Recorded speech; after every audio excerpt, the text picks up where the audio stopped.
सत्ता का दूसरा कार्यकाल और सवाल अब भी विपक्ष से। सवाल तो उससे होगा जिसके हाथ में ताकत हो, जिसके हाथ में पुलिस हो, संस्थाएं हो और मीडिया जिसके सामने नतमस्तक हो। सवाल तो उससे होगा ना। हम लेकर आए खबरों का एक ऐसा शो जिसमें सवाल होंगे सीधे, बेलाग और बेबाक उनसे जो सवालों से बचते हैं, जिनके हाथ में ताकत है। बेबाक सिर्फ द लाइव टीवी पर।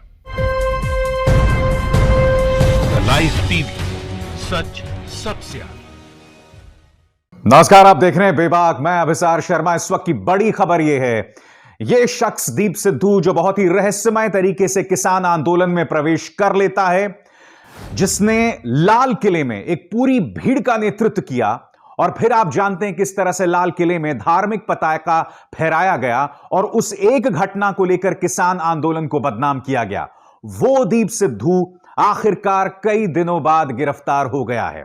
वो दीप सिद्धू जो पिछले काफी अरसे से फेसबुक लाइव कर रहा था डंके की चोट पर, उसे आखिरकार पुलिस को गिरफ्तार करना पड़ा है। क्यों? क्योंकि मेरे जैसे पत्रकार, लाइव टीवी जैसे मंच यही सवाल उठा रहे थे कि किसान आंदोलन तो शांतिपूर्ण तरीके से चल रहा था, फिर आखिर इस शख्स की मौजूदगी में किसान क्यों लाल किले की तरफ गए? आखिर क्यों वहां पर धार्मिक पताका फहराया गया, जबकि आप इस बात को बखूबी जानते हैं कि लाल किले में सिर्फ और सिर्फ तिरंगा फहराया जा सकता है। हालांकि प्रधानमंत्री नरेंद्र मोदी ने कहा था कि लाल किले में तिरंगे का अपमान हुआ था, जो सरासर गलत था। मेरा यह मानना है कि निशान साहिब के फहराए जाने से भी तिरंगे का अपमान नहीं हुआ है। अपमान तब होता अगर कोई तिरंगे को हटाकर फिर निशान साहब फहराता वहां पर।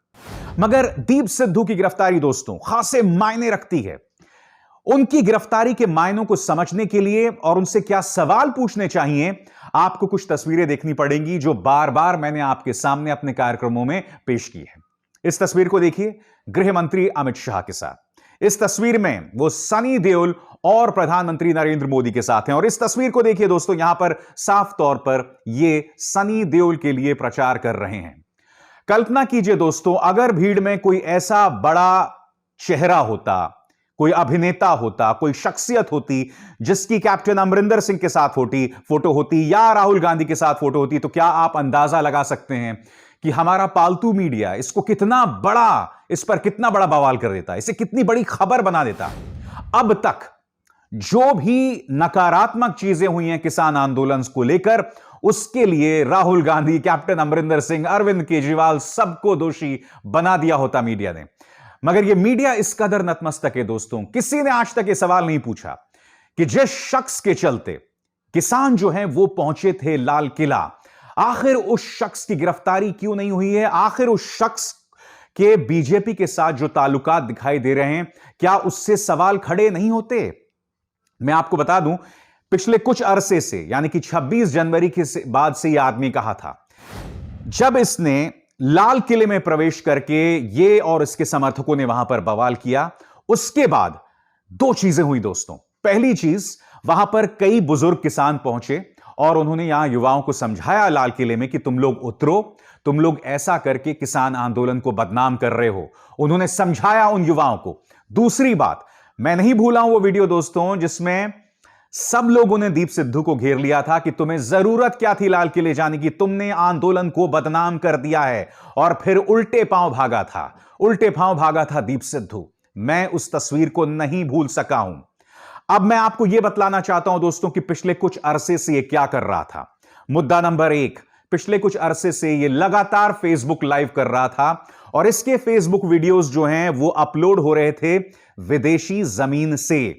जी हां, और इस फेसबुक लाइव में वो बार बार ये कह रहा था कि अगर मैं गद्दार हूं, बकौल दीप सिद्धू, अगर मैं गद्दार हूं तो सारे किसान नेता गद्दार हैं, क्योंकि ये सभी लोग जो हैं वो मुख्य मुद्दों से हट गए हैं। और आप जानते हैं दोस्तों, चाहे राकेश टिकैत हो, गुरनाम चढ़ूनी हो, योगेंद्र यादव हो, ये तमाम लोग इन्होंने दीप सिद्धू की मौजूदगी पर सवाल उठाए थे। मैं नहीं भूला हूं, किसान नेताओं ने स्पष्ट तौर पर कहा था कि दीप सिद्धू भारतीय जनता पार्टी का मोहरा है। और अगर मैं बीजेपी प्रचार तंत्र के तर्क को मानूं, जो अक्सर वो दूसरे लोगों के संदर्भ में इस्तेमाल करते हैं, अगर मैं गोदी मीडिया के तर्कों को मानूं, जो वो दूसरे लोगों के संदर्भ में इस्तेमाल करते हैं तो दीप सिद्धू कहीं ना कहीं बीजेपी का मोहरा था। अब बड़ा सवाल, गिरफ्तारी तो हो गई, सोशल मीडिया में जिस तरह से दबाव बना, सरकार पर लगातार जिस तरह से सवाल उठाया, मगर आज मैं आपसे कुछ सवाल पूछना चाहता हूं। क्या दीप सिद्धू और बीजेपी के बीच जो ताल्लुकात रहे हैं पिछले 2 महीने से, क्या इस बात की जांच होगी? क्या दीप सिद्धू के फोन कॉल्स को खंगाला जाएगा और पता किया जाएगा कि इसका ताल्लुक या इसके लिंक्स या ये लगातार किससे संपर्क में था? क्या यह सवाल उठाया जाएगा कि लाल किला है आईटीओ के पास और आईटीओ के पास बीजेपी का दफ्तर है? आज मैं आपसे एक सवाल पूछना चाहता हूं दोस्तों, इस पर गौर कीजिएगा। अगर वो किसान वाकई भारतीय जनता पार्टी या सरकार के लिए मुश्किल पैदा करना चाहती थी तो आईटीओ के पास बीजेपी के दफ्तर पहुंच सकती थी। और उससे बीजेपी को कहीं ज्यादा नुकसान होता। लाल किले पहुंचते, वो भी दीप सिद्धू की मौजूदगी में लाल किले पहुंचकर कहीं ना कहीं किसान आंदोलन को टारगेट किया गया। यह बताया गया कि तिरंगे का अपमान हुआ, जो कि नहीं हुआ था। मैं बार बार आपको कह रहा हूं, तिरंगे का अपमान अगर कहीं हुआ तो इस वीडियो के मुताबिक, जिसमें आप देख सकते हैं कि दिल्ली पुलिस तिरंगे पर लाठी बरसा रही है, तिरंगे का अपमान दरअसल दोस्तों इस वीडियो में हुआ है। और दिल्ली पुलिस, जैसे कि आप जानते हैं, गृह मंत्रालय के अंतर्गत आती है। आज क्या आपने किसी भी न्यूज चैनल में पिछले कुछ दिनों से 26 जनवरी के बाद यह डिबेट होते हुए देखा है कि हमारी जो दिल्ली पुलिस है वो तिरंगे का अपमान कर रही है? देशद्रोही शब्दों से नवाजा गया क्या उस पुलिस वाले को जिसने ऐसा किया? क्या उस मामले की जांच हुई? नहीं हुई, आज तक नहीं हुई है। उल्टा एक किसान नवरीत सिंह का ट्रैक्टर पलट जाता है, उसकी मौत हो जाती है। उसका परिवार कहता है कि नहीं, उसकी मौत ट्रैक्टर पलटने से सिर्फ नहीं हुई है, उससे और भी तरीकों से चोट लगी थी। उस मुद्दे को लेकर जो है जिन जिन पत्रकारों ने उस पर सवाल उठाया उन पर देशद्रोह का मुकदमा दर्ज कर दिया गया। और इस खबर के मुताबिक जो आपकी स्क्रीन पर है, जब उनका परिवार नवरीत सिंह की अंतिम अंत्येष्टि कर रहा था और उन्होंने उसके शव को तिरंगे से लपेटा था, तो उनके परिवार के 2 सदस्यों के खिलाफ पुलिस ने केस कर दिया है। हालांकि यह हमें बताना भूल गए कि जब अखलाक की मौत हुई थी, दादरी के अखलाक की मौत हुई थी, उसका एक आरोपी जब उसकी मृत्यु हो गई थी तब उसका भी शव तिरंगे से लपेटा गया था। और यही नहीं, उनके अंतिम संस्कार में सांसद महेश शर्मा मौजूद थे, मगर वहां पर कोई केस नहीं दर्ज किया गया। मगर मैं लौटना चाहूंगा एक बार फिर दीप सिद्धू की तरफ। जी हां, दीप सिद्धू जो कि इस पूरे मामले में बहुत ही रहस्यमय तरीके से प्रवेश करता है। शुरू से ही इसकी मौजूदगी जो है, बार बार किसान नेताओं ने यही कहा कि आखिर यह व्यक्ति इस आंदोलन में कर क्या रहा है, आखिर इसकी मंशा क्या है। बार बार यह सवाल उठाया गया है दीप सिद्धू के ऊपर, मगर न जाने क्यों इसने हर बार वही काम किया जिससे किसान आंदोलन को नुकसान हुआ। मैं आपसे पूछना चाहता हूं दोस्तों, लाल किले में पहुंचकर वहां पर धार्मिक पताका फहराकर इससे नुकसान किसको हुआ है? अगर दीप सिद्धू को यह लगता है कि किसान नेता जो हैं वो पीछे हट रहे हैं, नर्म पड़ रहे हैं, तो दीप सिद्धू से पूछा जाना चाहिए कि आप जिस भीड़ का हिस्सा थे, जिस भीड़ ने निशान साहब फहराया, उससे फायदा किसको हुआ? यही नहीं, आप जानते हैं कि लाल किले का वो खौफनाक मंजर, जब हमारे दिल्ली पुलिस के जवानों पर वहां मौजूद किसानों ने हमला बोल दिया था, किसी तरह से अपनी जान बचा के वो कई खाई में गिर गए थे दोस्तों, खाई में गिर गए थे, और मैंने उस घटना की आलोचना की थी। हालांकि दूसरी तरफ ऐसी ढेरों तस्वीरें थीं जहां दिल्ली पुलिस जो है वो किसानों पर बर्बर तरीके से लाठियां भांज रही थी। तो हिंसा उस वक्त दोनों तरफ से हुई है। मगर जो बार बार मैं अपने शोज में कहता हूं दोस्तों कि सरकार हिंसा कर सकती है और गोदी मीडिया उस पर सवाल भी नहीं खड़े करेगी। सरकार से जुड़ा तंत्र हिंसा कर सकती है, क्योंकि मैं नहीं भूला हूं किस तरह से सिंगू बॉर्डर पर पहुंचकर या टिकरी बॉर्डर पर पहुंचकर या गाजीपुर बॉर्डर पर पहुंचकर भारतीय जनता पार्टी के विधायक और उनके नेता देश के गद्दारों को गोली मारो के नारे लगा रहे थे। उन पर कोई कार्रवाई नहीं हुई। नंदलाल गुर्जर ने तो यह तक कह दिया कि उत्तर प्रदेश पुलिस को गोली मार देनी चाहिए इन किसानों को, कायदे से इस शख्स पर कानूनी कार्रवाई होनी चाहिए थी, मगर नहीं हुआ। तो आज जो मैं आपके सामने बात क्या रख रहा हूं दोस्तों, वो लोग जो मर्जी कर सकते हैं क्योंकि प्रचार तंत्र उनके साथ है, मगर आप लोग एक भी गलती नहीं कर सकते। किसान लोगों को इस बात की पहचान करनी पड़ेगी कि आपके अंदर और कौन कौन से दीप सिद्धू बैठे हुए हैं जो आंदोलन को बदनाम करना चाहते हैं। मैं स्पष्ट कर दूं, बेशक दीप सिद्धू अमित शाह के साथ देखा गया हो, प्रधानमंत्री नरेंद्र मोदी के साथ देखा गया हो, सनी देओल के साथ देखा गया हो, यह इस बात के प्रमाण नहीं है कि इस वक्त भी उसके बीजेपी के साथ तार जुड़े हुए हैं। मैं सिर्फ गोदी मीडिया और बीजेपी के प्रचार तंत्र का तर्क इस्तेमाल कर रहा हूं जो वो दूसरों के संदर्भ में इस्तेमाल करते हैं। और बात यहां नहीं रुकती, जैसे मैंने आप बताया, कल्पना कीजिए यही दीप सिद्धू अगर इसने पंजाब में जो है रवनीत बिट्टू के लिए कैंपेनिंग की होती, जो कि कांग्रेस के सांसद हैं, या किसी और कांग्रेस के या भगवंत सिंह मान के लिए कैंपेनिंग की होती, तो आप अंदाजा लगा सकते हैं अब तक आम आदमी पार्टी या कांग्रेस को बदनाम कर चुकी होती पूरा मीडिया। प्रचार तंत्र तो दूर की बात है, मीडिया अब तक उन्हें बदनाम कर चुकी। इसलिए दीप सिद्धू से तमाम पूछताछ की जानी चाहिए, जिसका जिक्र अभी अभी मैंने थोड़ी देर पहले किया, क्योंकि उनका पूरा किरदार इस मामले में बहुत रहस्यमय दिखाई दे रहा है। वो किसान नेताओं को गालियां दे रहे हैं, कह रहे हैं कि मैं गद्दार नहीं हूं, वो गद्दार हैं, जबकि आप जानते हैं कि चाहे राकेश टिकैत हो, गुरनाम चढ़ूनी हो, योगेंद्र यादव, किसान नेता मैं उनको नहीं कहूंगा, मगर हकीकत यह है दोस्तों कि इन्होंने, तमाम लोगों ने बहुत जिम्मेदारी भरे रवैये का परिचय दिया है। उन्होंने कोई भड़काऊ बयान अब तक नहीं दिया। और यही नहीं, जिस तरह से राकेश टिकैत न्यूज चैनल्स में अपनी बात रखते हैं, वो अपने काफी मायने रखती है। प्रधानमंत्री नरेंद्र मोदी ने कल राष्ट्रपति के अभिभाषण के जवाब में एक शब्द का इस्तेमाल किया था, आंदोलन जीवी।